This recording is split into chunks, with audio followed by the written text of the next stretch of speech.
Hello everyone, welcome back. So in the Colectomy series, this is second video, and in this video we will discuss about lap anterior section. So friends, I hope you have already watched our previous video that was about lap right hemicolectomy, the first video in this series. If not, do watch that video before joining us here. Please read the detailed disclaimer description. These videos are meant for educational purpose only, and it's not a substitute for professional training and professional advice. For an exclusive and early access to our premium high definition content, you can download our app available for Android and iOS or join the channel membership. The link for everything is given in the description and pinned comments of this video. The colorectal cancer, it is the third most common malignancy in the world and it stands sixth in the India. So there are quite a huge burden of colorectal cases, colorectal malignancy. For all practical purposes, the tumor situated 5 cm above the anal verge, patient can be considered for anterior resection or high anterior resection that can be lap or open, and you can assess this distance by distal rectal examination and by sigmoidoscopy.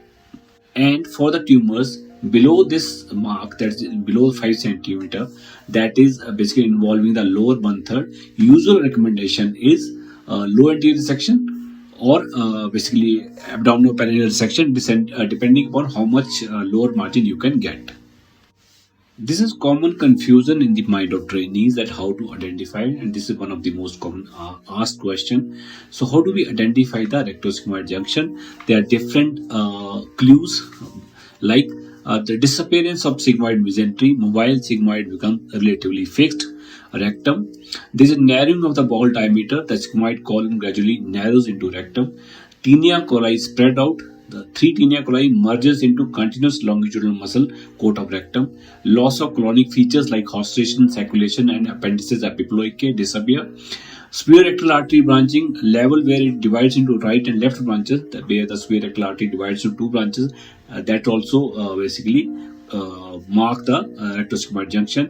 Or endoscopic transition, acute bend with change in mucosa, smooth rectal mucosa versus prominent sigmoidal folds. Or these are different clues to ascertain the position of rectosigmoid junction. Low versus high anterior section. Again, this is a puzzling question in many of the trainees or the beginners, medical students.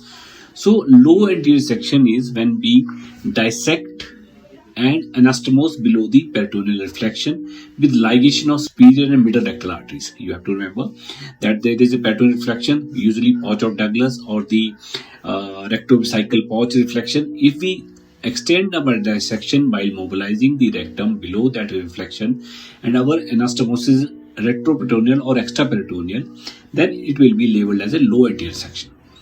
High anterior section or anterior section, they are one and same thing. Remember, high anterior section or for that matter anterior section when the anastomosis is above the peritoneal reflection. So practically 5 cm is lower 5 cm coincides with the lower 1/3 rectum. So any tumor which is above 5 cm, you can offer high anterior or anterior section, and that in that case we don't need to mobilize below the peritoneal reflection, and our anastomosis of colorectal will be intraperitoneal.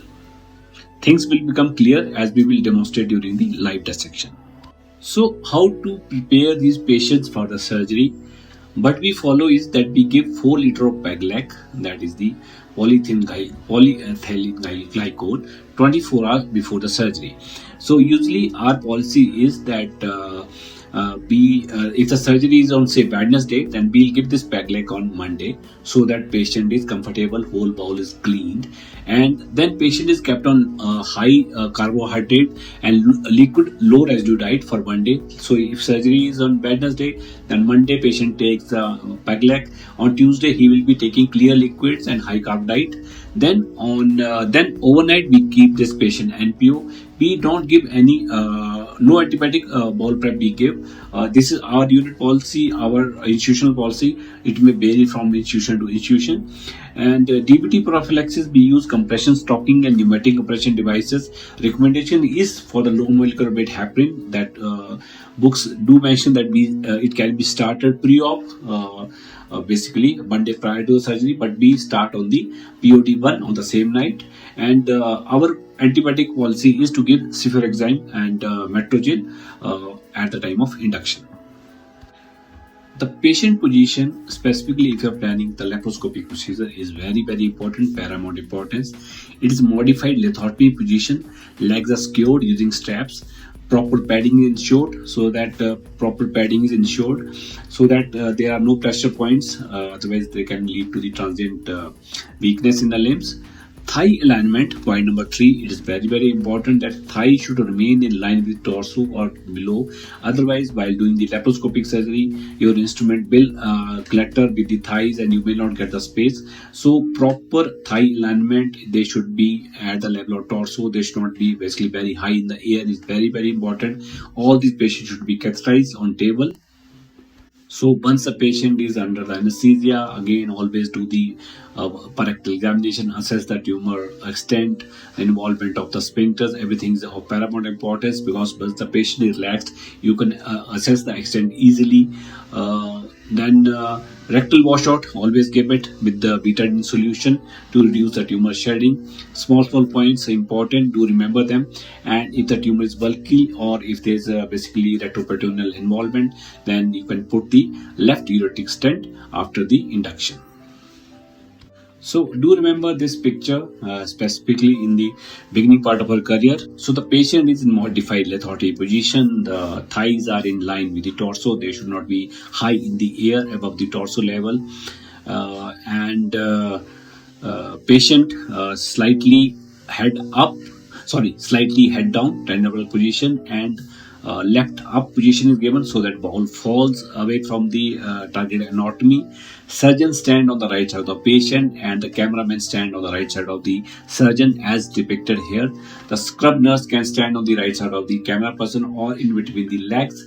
There will be third assistant which will move from the head end to the left side as and when required. The monitor will be at the level of pelvis and facing the surgeon. So this is the ideal position for the laparoscopic anterior resection.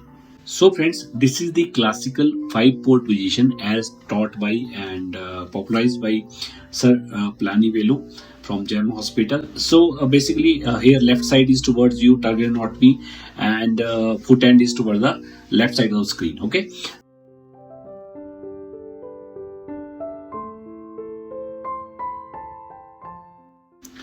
So this is the modified position that we follow now, and here head end is towards the lower end of screen as depicted here.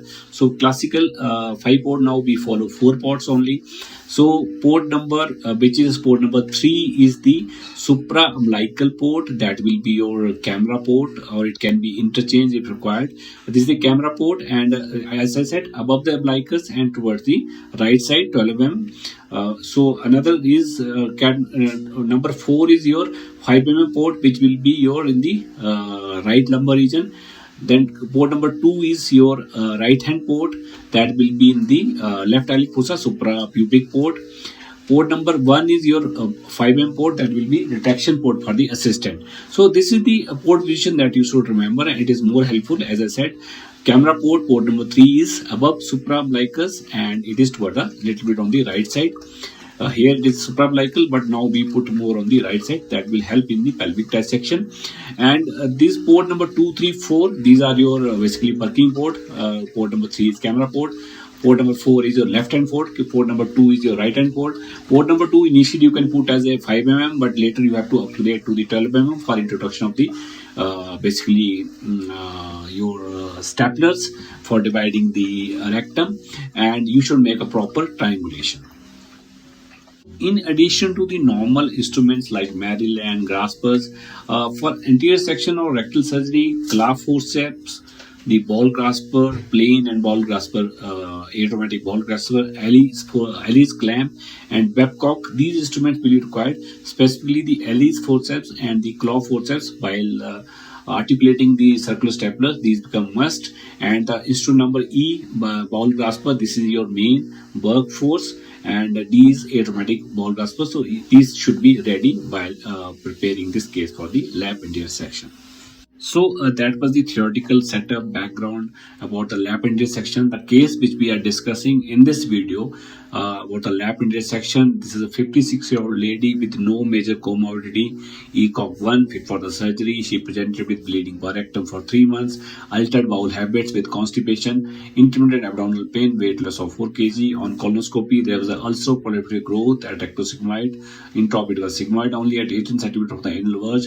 Biopsy showed moderate differential adenocarcinoma, CEA 6.8, CCT abdominal pelvis, localized rectosigmoid wall thickening with few pericolic nodes, no mets, no distal mets, clinically stage CT3 and 1 M0. We planned this procedure for the laparoscopic anterior section, high ligation of IMA because it was an N1 disease and medial-to-lateral approach.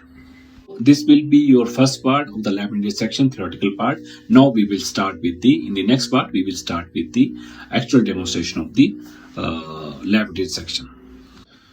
So the patient position is, as I said, so we always do exploratory vascular staging laparoscopy after putting the laparoscope, and there was no mets. This was the growth. So with that, we have reached the end of this video, friends. So thanks for watching. Stay tuned for the upcoming videos in this Colectomy colorectal series. The best is yet to be.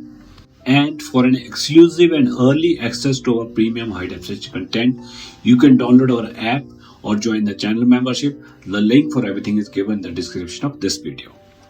Don't forget to like and subscribe, like the video and subscribe to our channel. Hit the bell icon for all the future updates. Thanks for watching, friends. Happy learning. See you soon. These are some of the basically thumbnails, the videos, important videos which we have already uploaded. You can check our channel or YouTube channel or our app for these contents. So see you on the other side. Thank you very much.